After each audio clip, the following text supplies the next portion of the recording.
Hey everybody, it's Miss Marcy, and I wanted to come on here and talk about the Bill Cosby sexual assault case trial, and I want to give my 2 cents. All right, so if you don't already know, the judge in the sexual assault case of Bill Cosby declared a mistrial. What does a mistrial mean? A mistrial means that the 12 jurors could not come to an agreement. Maybe 6 agreed that he was guilty, and the other 6 may have said, "Oh no, he's not guilty." So basically, they could not come to a conclusion. They could not come to an agreement. So it was deadlocked. So this means that basically he's off for right now. His spokesman, Andrew Wyatt, he was all triumphant and raising his hands like, "Oh, power for the people," that fist in the air. And he's just claiming the victory and everything. But I don't see why he's being so optimistic about it, because, they do plan to retry this case. This does not mean that Mr. Cosby is all of the way out of the woods. Especially if they plan on retrying it. So the DA still announced it through his Twitter that they will retry the case. But my thing is, even if they retry the case, and let's say he is convicted, Bill Cosby is 79 years old. What time can you give a 79-year-old man? Not only that, but his reputation has been tarnished. What else can they do? His reputation has been tarnished. All these HBCUs, they've taken back their honorary degrees from him, and he's not in a good position anymore like he used to be. So Camille Cosby, Bill Cosby's wife, she issued a statement, and this is what she had to say. She said, "How do I describe the district attorney? Heinously and exploitively ambitious. How do I describe the judge? Overly and arrogantly collaborating with the district attorney. How do I describe the counsels for the accusers? Totally unethical. How do I describe many, but not all, general media? Blatantly vicious entities that continually disseminated intentional omissions of truths for the primary purpose of greedily selling sensationalism at the expense of a human life. Historically, people have challenged injustices. I am grateful to any of the jurors who tenaciously fought to review the evidence, which is the rightful way to make a sound decision. Ultimately, that is a manifestation of justice based on facts, not lies. As a very special friend once stated, truth can be subdued, but not destroyed. Moreover, I express humongous gratitude to counselors Brian McMonagle and Angela Agrusa for their hard work. Mr. McMonagle for his passionate and powerful articulations of truths. Ms. Agrusa for her thorough research to bolster Counsel McNagle. To Mr. Andrew Wyatt for his unequivocal skills in public relations. To our team who worked diligently and intelligently.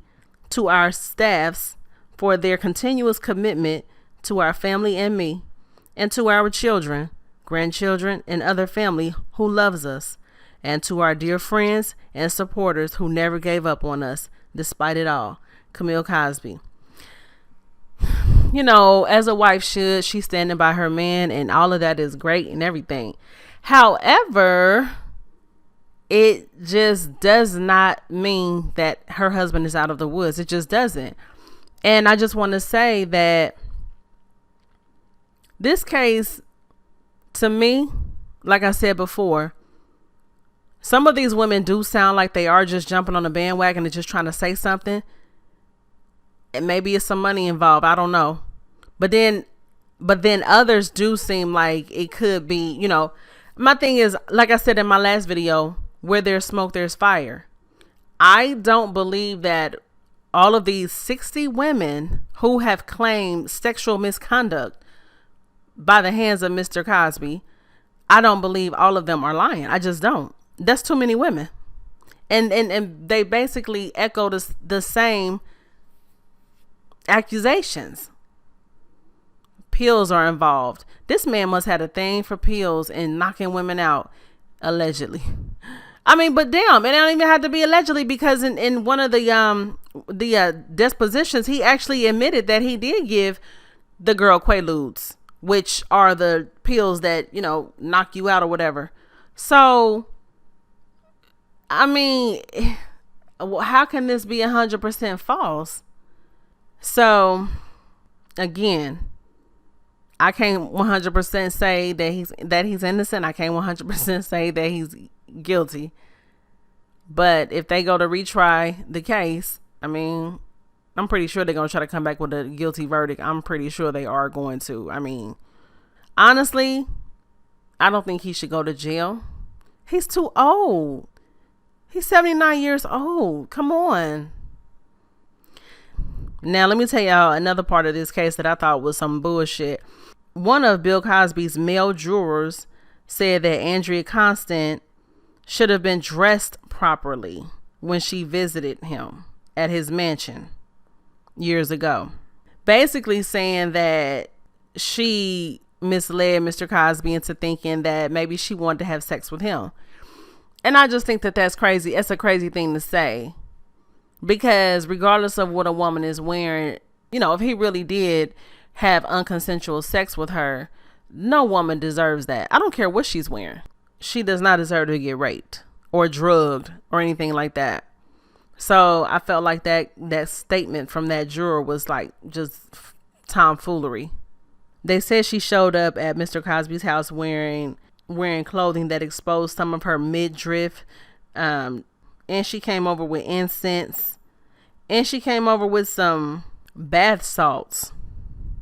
I mean, that is a little like, I mean, I'm not saying she came. Maybe she came over there to have sex. They said she went over there to talk to him about her career, but maybe she kind of wanted to have sex with him. I just think that she didn't think that he would allegedly drug her, give her pills. And they said that Mr. Cosby was honest about, you know, his actions, as far as they said he admitted to things. Two other of Cosby's accusers were there as well. And it was Lily Bernard. Now, y'all probably don't remember Lily Bernard. Well, y'all probably do, but she was on the episode of The Cosby Show. She was one of his pregnant patients, and she was kind of ditzy on the show. She played a ditzy pregnant patient. It was an episode where Rudy had the boyfriend Stanley, and at the end of the episode, she ended up going into labor, and they all helped. She was in a taxi. I think what's his name? Ed Lover. What's that? Ed Lover. But anyway, he played on there too as the taxi driver, and Rudy and Stanley and Mr. Cosby, they all ran out to help her deliver her baby. But anyway, she was one of his accusers as well. Her name is Lily Bernard. And then the other one, Linda Kirkpatrick. She said that she met Bill Cosby in 1981 when she played against him in a Vegas tennis tournament. And then she got invited to the green room at his casino comedy show. She also said that he fed her a clear drink in a champagne glass. And she said that it tasted so bad that she blacked out for most of the show and woke up with Cosby on top of her, kissing her forcefully. The juror also viewed Andrea Constand's mother as the driving force, behind the decision to report the incident to the police a year after it occurred. So there were different reasons as to why the jury ended up being deadlocked, because some people just felt like these were women that had sex with him consensually, but they turned around and wanted to try to set him up. And then there were some people that believed, no, he was truly guilty. Now, he did plead not guilty to 3 counts of aggravated indecent assault, but he did not testify at his trial this month. But he claimed in the 2005 police report and civil disposition that his sexual contact with Andrea Constand was consensual. He did say that he gave Andrea Constand Benadryl pills that he described to her as 3 friends. Now, he admitted that he never told her what those pills were. But Andrea Constand, she gave a different account, of course. She said he offered her 3 unidentified pills and he assured her that they were herbal. Now, shortly after swallowing the pills, she said her vision blurred and she lost her ability to resist.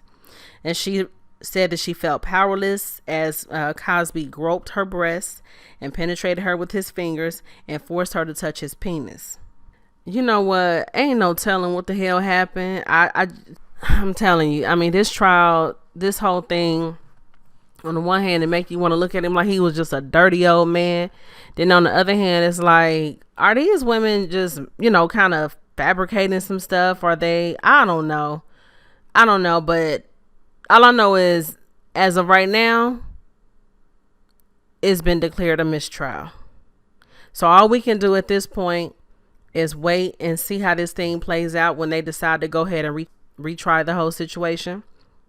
But until then, I mean, I guess we all can have our speculations and our opinions. My opinion is that, like I said, where there's smoke, there's fire. I do not believe that 100% of these women are lying, but I don't believe 100% of them are telling the truth either. I believe that he did have some sexual contact with some of these women. I believe that obviously, I mean, he even admitted that there were some pills involved. So when you look at it like that, it's like, damn, how can the jury come back mistrial? I don't know. But anyway, that's my opinion about this whole situation. Feel free to give me your opinion. And thank you so much for tuning in. Until next time, this is Miss Marcy. Peace.